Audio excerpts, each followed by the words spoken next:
على الآيات والذكر وفي فيض من العطر هنا رمضان مدرسة تنير مآثر الفكر على الآيات والذكر وفي فيض من العطر هنا رمضان مدرسة تنير مآثر الفكر هنا رمضان مفتاح ودرب جاد بالخير يعانقنا فيمنحنا جمالا مشرقا يسري جمالا مشرقا يسري.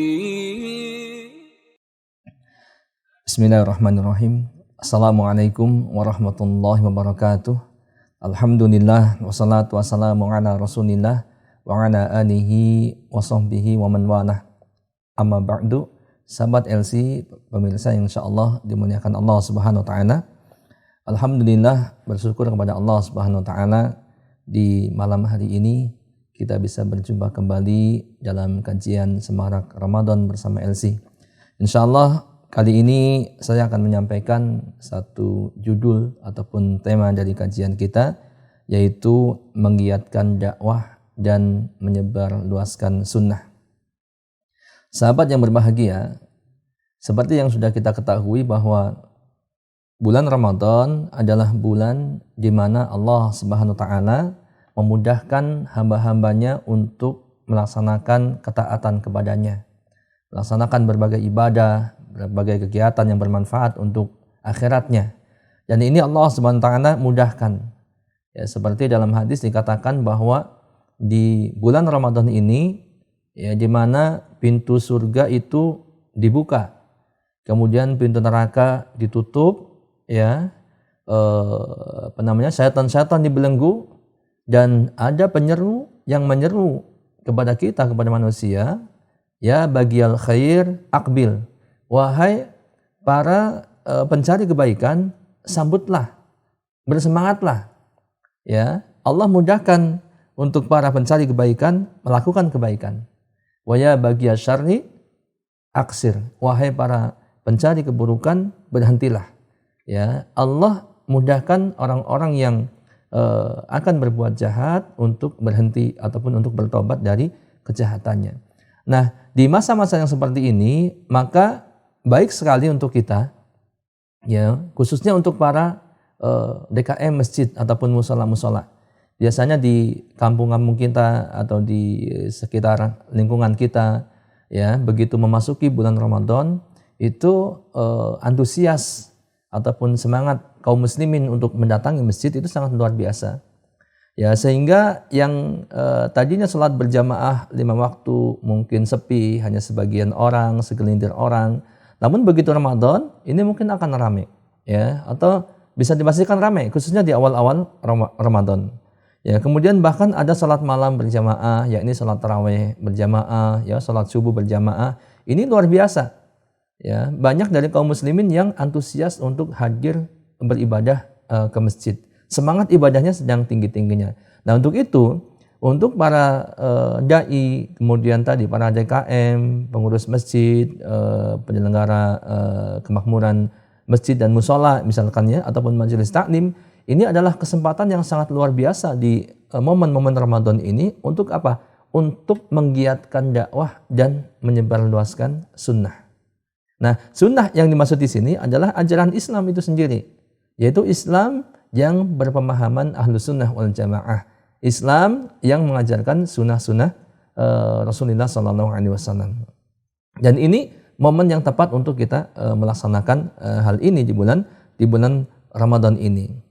Nah, sahabat yang insyaallah dimuliakan Allah Subhanahu wa taala, perlu kita ketahui bahwa asal daripada hukum berdakwah, ya, dengan tadi wasilah ataupun sarananya adalah menyelenggarakan dakwah atau menggiatkan dakwah, ya, perlu kita ketahui bahwa hukum asal dakwah ini adalah fardu, ya, di mana minimal sekali adalah fardu kifayah.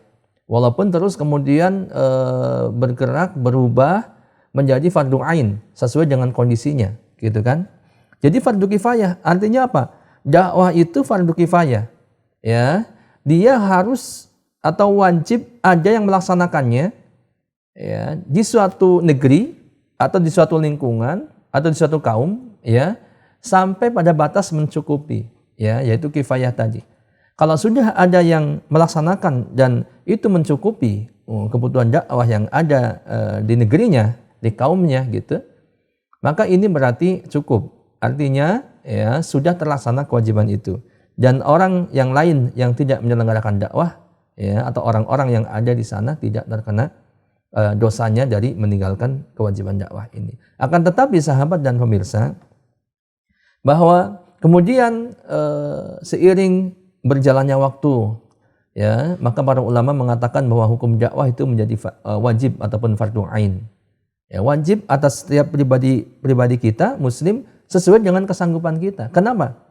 Ya, sebab dikatakan bahwa yang pertama ada dua sebab ini, ya. Ada dua sebab. Kenapa dakwah kemudian menjadi fardu ain atas setiap pribadi kita, atas setiap pribadi Muslim sesuai dengan kesanggupannya. Ya. Yang pertama sebabnya adalah intisyarul jahli, yaitu tersebarnya kebodohan tentang agama tentunya, ya.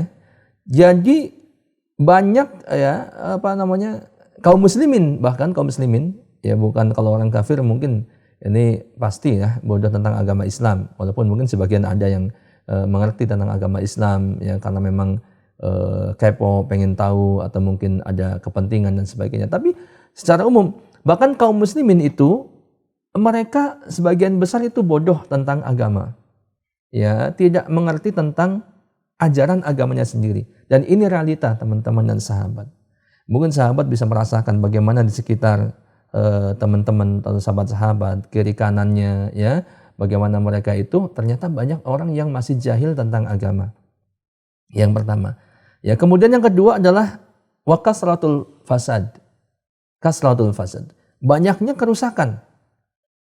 Gitu, ya. Banyak kerusakan mulai dari yang kecil sampai yang paling besar, kesyirikan kepada Allah, penzinaan, ya, perampokan, pencurian, kemudian korupsi dan lain sebagainya. Dia membuka aurat, ya, kemudian khomer, ya, apalagi kezaliman dan seterusnya, itu banyak sekali. Banyak sekali terjadi di tengah-tengah kehidupan masyarakat kita. Ya, antara dua alasan ini, ya, yang pertama intisarul jahli, tersebarnya kebodohan, bahkan dari kebodohan itu sangat dahsyat, karena bodoh itu orang bisa sampai terjatuh kepada perbuatan yang dosa yang sangat besar, yaitu syirik kepada Allah. Yang kedua adalah kasratul fasad, banyaknya kerusakan. Ya, sementara dai yang berdakwah itu sedikit, gitu. Ya. Jadi kalau di kita bisa hitung lah, ya, ustadz-ustadz ataupun dai yang berdakwah dibandingkan dengan kondisi masyarakat yang sudah rusak sangat luar biasa. Ya, kalau kita lihat dengan kacamata iman, kalau dilihat dengan kacamata yang kosong dari iman, yang tidak mengerti tentang realita keberagamaan umat masyarakat kita, mungkin nggak akan bisa melihat kerusakan yang terjadi. Tapi kalau kita lihat dengan kacamata iman, ini kerusakan yang sangat luar biasa. Tadi kesyirikan yang paling besar, kemudian kemaksiatan, kezaliman, ya, kemudian berbagai macam perbuatan dosa, meninggalkan kewajiban dan seterusnya, itu luar biasa. Nah, di sisi yang lain jumlah dai sedikit, ya. Dai-nya tuh sedikit, yang berdakwah itu sedikit, bisa dihitung jari, gitu. Di Indonesia dengan jumlah penduduk yang sekian banyak, ya, katakanlah 300 juta, jumlah orang yang berdakwah berapa? Nggak sebanding. Gitu. Maka kata Syekh bin Baz bila mengatakan ketika kondisi yang seperti itu, takunu da'wah fardhu ain ala kulli wahidin bihasbi taqati. Dakwah itu menjadi fardhu ain atas setiap pribadi muslim, individu muslim sesuai dengan kesanggupannya. Nah, ini sahabat yang berbahagia. Jadi dakwah itu jatuh hukumnya menjadi fardu ain sesuai dengan kesanggupan kita. Tapi ingat catatannya, sesuai dengan kesanggupan kita. Makanya tadi, mumpung momen Ramadan ini, maka para pengurus masjid, ya, DKM ataupun musola, majelis taklim, dan bahkan mungkin penyelenggara sekolah-sekolah, bahkan meskipun bukan sekolah Islam, ya, tapi biasanya di momen Ramadan ini kesempatan yang sangat luar biasa untuk menggiatkan dakwah. Kan ada, ya, istilah pesantren kilat di tingkat dasarnya, sekolah dasar ataupun di SMP-nya, bahkan SMA, gitu kan. kemudian nanti ada mungkin tarawih berjamaah di sekolahnya di malam harinya, atau dan lain sebagainya gitu ya, ada tausiah dan seterusnya. Dan ini kesempatan yang sangat luar biasa untuk mewujudkan, merealisasikan kewajiban dakwah kita, menggiatkan dakwah di berbagai kesempatan, kan begitu ya. Nah, pun demikian kita lihat ketika Allah berfirman dan kemudian dijelaskan dalam tafsir Ibnu Katsir bahwa ayat ini menunjukkan kewajiban dakwah atas setiap pribadi muslim kita sesuai dengan kesanggupan kita. Allah Ta'ala berfirman, A'udzubillahi minasyaitonirrajim. Wal takum minkum ummatun yad'una ilal khair wa ya'muruna bil ma'ruf wa yanhauna 'anil munkar wa ulaika humul muflihun. Yang artinya sahabat, dan hendaklah ada di antara kalian segolongan umat yang menyeru kepada kebajikan. Ya, ada di segolongan umat yang menyeru kepada kebajikan, ya. Kemudian menyuruh kepada yang ma'ruf, wa ya'muruna bil ma'ruf wa yanhauna 'anil munkar, kemudian mencegah dari yang mungkar, wa ulaika humul muflihun, dan mereka itulah orang-orang yang beruntung. Sahabat yang berbahagia. Kita lihat bagaimana Ibnu Katsir rahimahullah menafsirkan ayat ini. Beliau mengatakan wal takum minkum ummatan muntasibatan lil qiyami bi amrillah fi da'wati ilal khair wal amri bil ma'ruf wa nahyi 'anil munkar wa in kana dzalika wajibun, ya, wajiban 'ala kulli fardin minal ummati bihasabihi. Maksudnya, kata beliau, hendaklah ada di antara kalian segolongan umat yang menyiapkan dirinya untuk apa? Untuk mengemban perintah dari Allah. Perintahnya apa? Mendakwahkan kebajikan, memerintahkan yang ma'ruf, wa nahyi 'anil munkar, mencegah dari yang mungkar. Kata beliau, in kana dzalika wajiban 'ala kulli fardin minal ummati bihasabihi. Perintah tersebut ini merupakan kewajiban atas setiap individu umat ini sesuai dengan kesanggupannya masing-masing, kan? Dan ini sahabat yang berbahagia. Jadi wajib, ya, akan tetapi betapa mudahnya Islam sesuai dengan kesanggupan kita. Kalau sahabat-sahabat, ya, teman-teman pemirsa, sanggupnya hanya membacakan katakanlah buku kecil, buku saku dibacakan di hadapan jamaah sholat, ya, di hadapan jamaah sholat tarawih dalam kultum atau sholat subuh misalkan, maka ini suatu nilai dakwah yang sangat luar biasa sesuai dengan kesanggupan dia. Ya, syukur-syukur bisa menyelenggarakan, memang bisa berceramah ataupun bertausiah dan seterusnya. Kemudian kalau bisanya hanya membagikan buku, membagikan kartu dakwah, membagikan selebaran, bahkan hanya nge-share di medsos kita, ini bagian daripada menggiatkan dakwah dan menyebarluaskan sunnah. Nah, ini sahabat yang berbahagia. Maka kewajiban ini jelas bukan untuk mempersulit hamba-hambanya, akan tetapi ini adalah kesempatan yang sangat luar biasa untuk menjadikan hamba-hambanya sebagai hamba-hamba yang beruntung. Wa ulaika humul muflihun. Dalam ayat itu dikatakan, dan mereka itulah orang-orang yang beruntung. Sahabat yang berbahagia, yang beruntung. Ini Allah yang mengatakan mereka adalah orang-orang yang beruntung. Mereka yang berdakwah adalah orang-orang yang beruntung. Nah, sahabat, insya Allah dimuliakan Allah Subhanahu wa Ta'ala. Akan tetapi ketika ditinggalkan, yang namanya kewajiban, kalau ditinggalkan, ya sahabat-sahabat, teman-teman nggak peduli sama sekali dengan kegiatan dakwah, ya, maka ini boleh ditakunkan akan terkena dosa atau akan terkena dosa pasti. Ya, misalkan sudah tahu ada kegiatan dakwah nih, gitu ya. Padahal dia bisa ikut aktif, entah di masjidnya, ya, atau di musola yang terdekat, atau bahkan di sekolahnya, di kampusnya. Ada Rohis, ada LDKS, karena LDKS lembaga dakwah kampus atau lembaga dakwah sekolah, LDK gitu, kampus gitu misalkan. Bisa ikut, padahal bisa, tapi dia nggak ikut, gitu ya. Bahkan nggak berpartisipasi sama sekali. Misalkan kita di LC ada dakwah, bahkan kita membuka kerelawanan dakwah, begitu kan? Entah menjadi panitianya, panitia stadium general, atau bahkan kalau bisa ikut berdakwah, yang menyampaikan materinya di antara kajian-kajian yang mungkin diselenggarakan oleh LC, ya baik walaupun skupnya kecil, di antara teman-teman, di antara relawan, ya di masing-masing kota. Ini bagian dari dakwah dan kita buka kesempatan itu. Teman-teman, sahabat semua hanya dituntut sesuai dengan kemampuan. Ikut bergabung, walaupun hanya menjadi penggembira. Karena mampunya hanya itu misalkan. Aduh, Ustadz, saya mah bisanya cuma begini gitu ya. Saya bisanya cuma nyiapin minuman di kegiatan dakwah stadium general misalkan. Gak apa-apa ikut. Aduh Ustadz, saya gak bisa sama sekali hadir. Ya, mungkin saya kasih infak aja deh sedikit gitu ya. Saya kasih 50.000. Saya kasih stabilan 100.000 misalkan. Ya bahkan kurang daripada itu. Ini bagian daripada merealisasikan kewajiban dakwah, menyelenggarakan ataupun menggiatkan dakwah ini. Nah, sahabat yang berbahagia, ini penting sekali kesadaran kita, pemahaman kita akan hal ini. Ya, sebab kalau kita nggak sadar, kita takut ya kita hidup bertahun-tahun, Allah berikan kesempatan hidup, kemudian tapi kita nggak pernah sadar akan kewajiban-kewajiban kita yang utama ini, yaitu dakwah. Dan kita akan dimintai pertanggungjawaban. Ya, semua yang Allah berikan berupa nikmat, kehidupan, ya kemudian waktu yang luang, umur yang panjang, kemudian fisik yang prima, digunakan untuk apa? Semuanya akan ditanyakan dan akan dimintai pertanggungjawaban. Akan tetapi ketika kita menggunakan itu untuk beribadah kepada Allah, untuk berdakwah di jalan Allah sesuai dengan kesanggupan kita semaksimal mungkin, maka insya Allah kita akan menjadi wa ulaika humul muflihun, menjadi orang-orang yang beruntung. Sahabat yang berbahagia,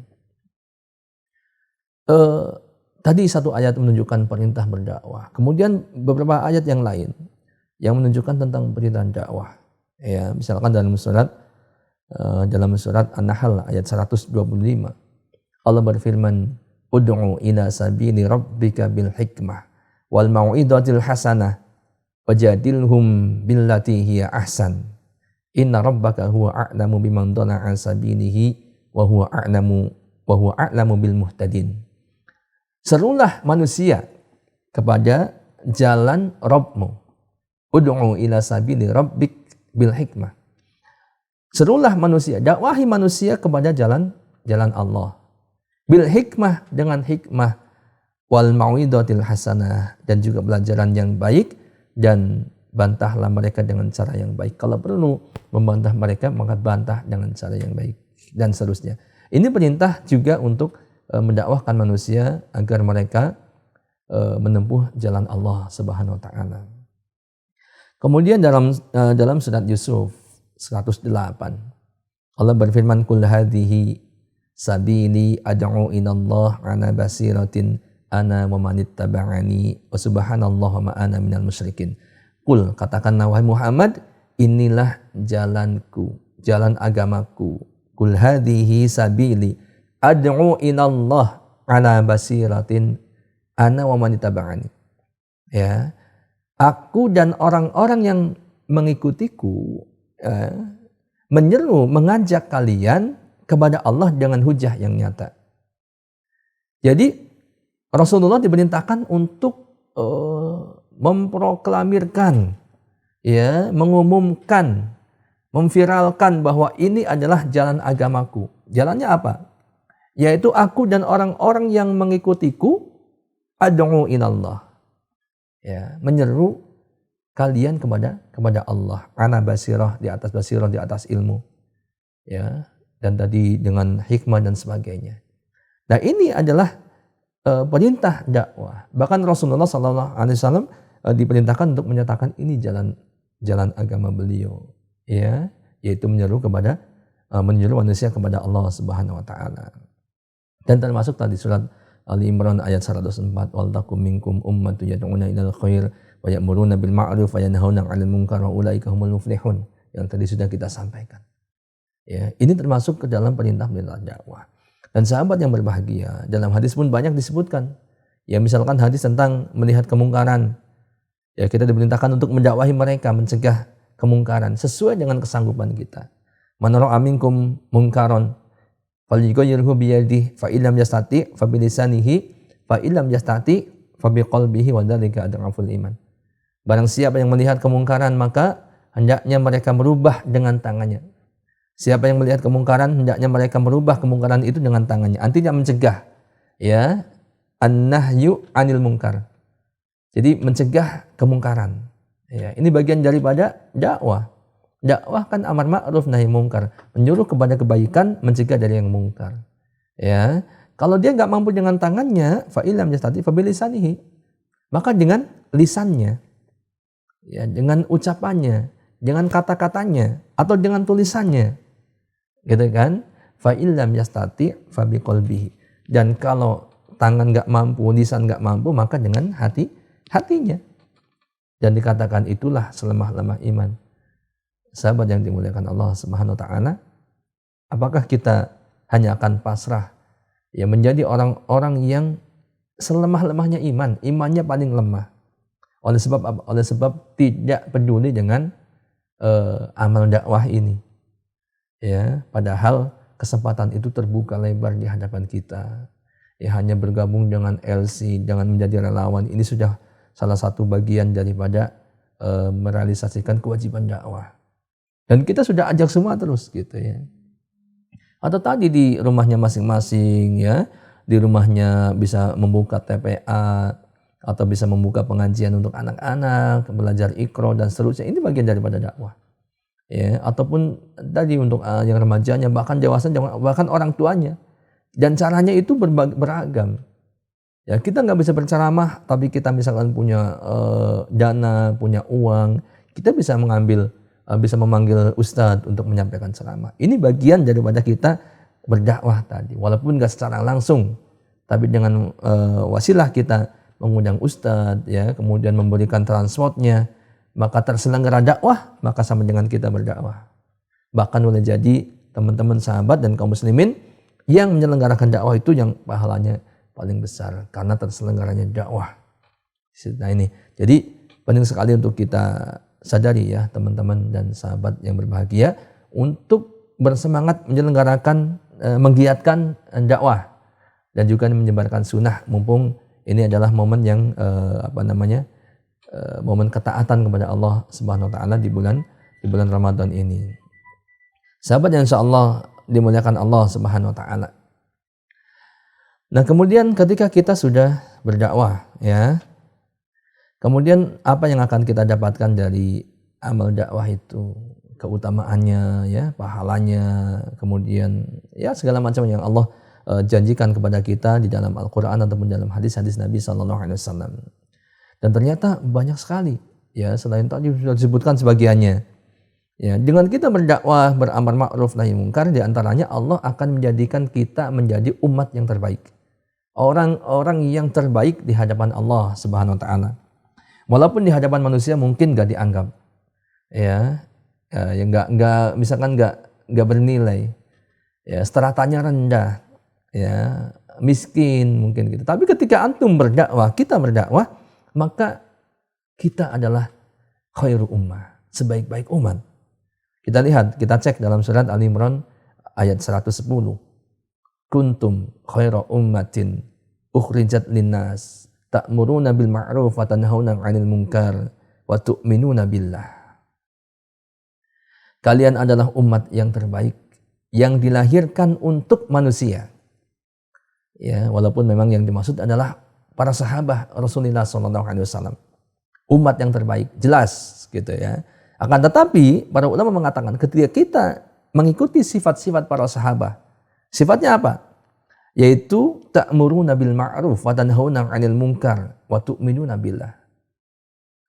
Maka kita juga akan menjadi kuntum khairu ummah. Ya, ketika kita melaksanakan apa? Amar ma'ruf nahi munkar, berdakwah dan kita beriman kepada Allah Subhanahu wa taala, maka kuntum khairu ummatin, maka insyaallah kita termasuk umat-umat yang terbaik. Ya, bersama barisan para sahabat, walaupun tidak akan menyamai level para sahabat. Nah, untuk itu ini luar biasa ya, Allah mengatakan umat yang terbaik untuk orang-orang yang berdakwah, menggiatkan dakwah gitu. Ya, nah kesempatan gitu. Sampai terbentuk suatu masyarakat yang islami, yang taat kepada Allah Subhanahu wa taala. Oleh sebab apa? Oleh sebab usaha dakwah. Gitu ya. Dimulai dari mana? Dimulai dari momen Ramadan. Kan begitu ya. Ketika orang sudah tercerahkan dengan dakwah, dengan ilmu-ilmu Islam, walaupun awalnya memang hanya di Ramadan saja, suatu saat maka insya Allah di masjid itu akan terselenggara kegiatan dakwah yang lainnya. Asal sahabat, teman-teman dan kaum muslimin bisa untuk membuat ataupun melaksanakan program-program yang seperti ini. Kemudian pun demikian dalam surat Fussilat ayat yang ke-33. Wa man ahsanu qawlan mimman da'a ila Allah wa 'amila shalihan wa qala innani minal muslimin. Siapakah yang lebih baik perkataannya daripada orang-orang yang menyeru kepada Allah? Wa man ahsan. Siapakah yang lebih baik? Ini adalah pertanyaan yang enggak butuh jawaban, ya. Jawabannya sudah jelas, dikatakan enggak ada orang yang lebih baik daripada siapa? Ya, qaulan mimman da'a ilallah. Orang-orang yang berkata atau menyeru ya manusia untuk menyeru manusia kepada Allah. Orang-orang yang berdakwah maksudnya begitu ya. Siapakah yang lebih baik perkataannya daripada orang-orang yang berdakwah kepada Allah? Enggak ada yang lebih baik. Para ulama mengatakan enggak ada yang lebih baik daripada perkataan orang yang berdakwah kepada Allah, termasuk kegiatannya, termasuk gerak-geriknya. Gak ada yang lebih baik daripada itu. Sehingga tadi dikatakan kuntum khaira ummah. Wa man ahsanu qawlan mimman da'a ila Allah. Gitu kan? Nah ini. Jadi tidak ada yang lebih baik daripada perkataan orang yang berdakwah, kegiatannya, gerak-geriknya dan seterusnya. Ya, kemudian dia juga wa amila shaliha, dia mengerjakan amal-amal yang saleh, wa qala innani minal muslimin. Dan dia mengatakan sesungguhnya aku termasuk orang-orang yang berserah diri. Sahabat yang insyaallah dimuliakan Allah Subhanahu wa taala. Kemudian di antaranya lagi ya keutamaan dakwah adalah kita akan mendapatkan limpahan pahala dari dakwah kita. Ya, semua orang yang berpartisipasi dalam dakwah akan diberikan limpahan pahala. Ya, seperti dalam hadis dikatakan man da'a ila huda kana lahu minal ajri mislu ujuri man tabi'ahu la yanqusu dzalika min ujurihim syai'a. Barang siapa ya yang mengajak orang lain kepada petunjuk, menuju sebuah petunjuk, man da'a ila huda, ya, petunjuk yaitu ajaran-ajaran agama Islam, amalan-amalan agama Islam. Ya, siapa yang memberikan mengajak orang lain kepada petunjuk, kana lahu minal ajri mislu ujuri man tabi'ahu la yanqusu dzalika min ujurihim syai'a. Maka dia akan mendapatkan pahala seperti orang yang mengikutinya. Orang yang mengikuti ajakannya, ya. Dapat pahala seperti orang yang seperti orang yang mengikuti ajakannya, dakwahnya, gitu kan? Kata Rasulullah SAW, pahala itu tidak akan berkurang sedikit pun ya dari orang yang mengikuti itu. Jadi pahala orang yang mengikuti ajakan dakwah ini pun tidak akan berkurang. Tapi orang yang mengajak dakwah, dia dapat pahala dari orang ini. Ya seperti contoh, saya mengajak sahabat ya untuk melaksanakan sholat berjamaah. Yang tadinya tidak sholat berjamaah, kemudian saya dakwahi sahabat-sahabat untuk sholat berjamaah di masjid, yang ikhwan khususnya ya. Kemudian dia sholat berjamaah di masjid. Maka saya dapat pahala dari sholat berjamaahnya sahabat-sahabat, dan pahala sahabat-sahabat sholat berjamaah tidak dikurangi sedikit pun. Jadi ini keuntungan yang sangat luar biasa. Orang yang mengikuti ajakan pun dapat pahalanya, ya, dan tidak akan dikurangi. Orang yang mengajak ajakan dakwah ini pun dapat pahala dari seperti apa yang dikerjakan oleh orang yang diajaknya itu. Ini luar biasa, ya. 1 orang, 2 orang, 10 orang, 1000 orang. Ya, kemudian viral misalkan gitu kan. Ini luar biasa gitu. Ya, tentunya dengan syarat kita harus ikhlas kepada Allah Subhanahu wa taala. Kemudian ada satu perumpamaan juga. Ini Rasulullah SAW bersabda bahwa orang yang berdakwah itu akan diumpamakan lebih baik daripada unta merah. Kalau seandainya, fa wallah la ayyahdiyallahu bika rajulan wahidan khairul laka min ayakuna laka humrun na'am.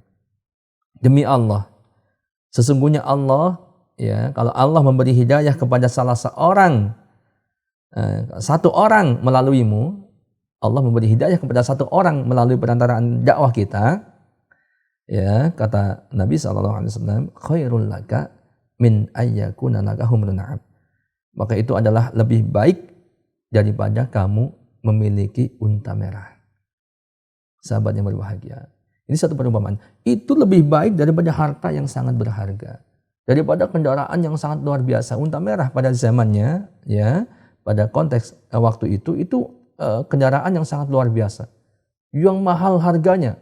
Ya, kalau ibaratkan kendaraan yang sekarang adalah kendaraan yang paling mahal. Maka dengan dakwah dan kemudian Allah memberi hidayah melalui wasilah dakwah kita, itu lebih baik daripada kekayaan yang sangat berharga. Nah, untuk itu sahabat yang berbahagia, kita gerakan, ya, kita menggiatkan dakwah dan menyebarluaskan sunnah, ya, di momen Ramadan ini yang masih tersisa, hanya ada sekitar di akhir-akhir bulan Ramadan ada sekitar 9 hari gitu, ya. Kita maksimalkan. Nggak ada kata-kata terlambat, ya. Jangan terlalu sibuk dengan urusan-urusan yang memalingkan kita dari ibadah ataupun amal yang besar ini, yaitu dakwah. Walaupun kita tidak boleh terus kemudian meninggalkan ataupun melalaikan tilawah Al-Quran, ya, i'tikaf dan sebagainya.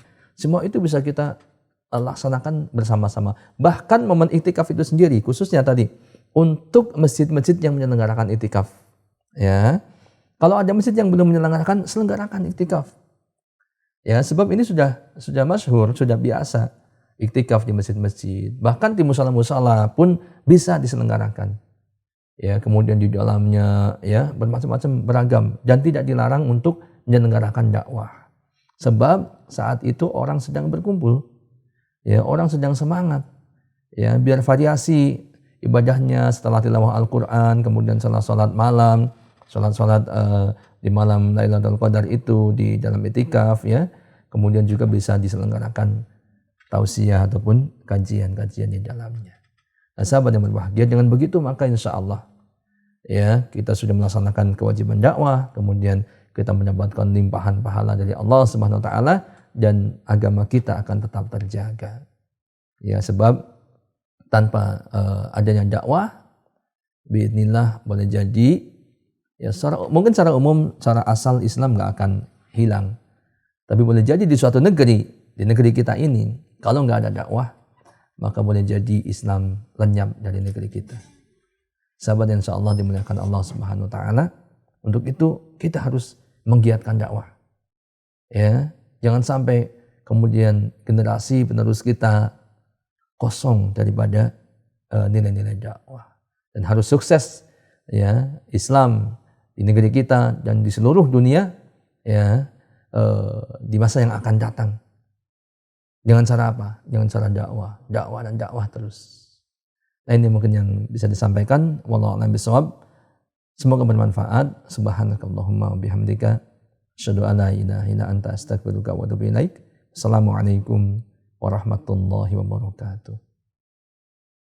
على الآيات والذكر وفي فيض من العطر هنا رمضان مدرسة تنير مآثر الفكر على الآيات والذكر وفي فيض من العطر هنا رمضان مدرسة تنير مآثر الفكر هنا رمضان مفتاح ودرب جاد بالخير يعانقنا فيمنحنا جمالا مشرقا يسري جمالا مشرقا يسري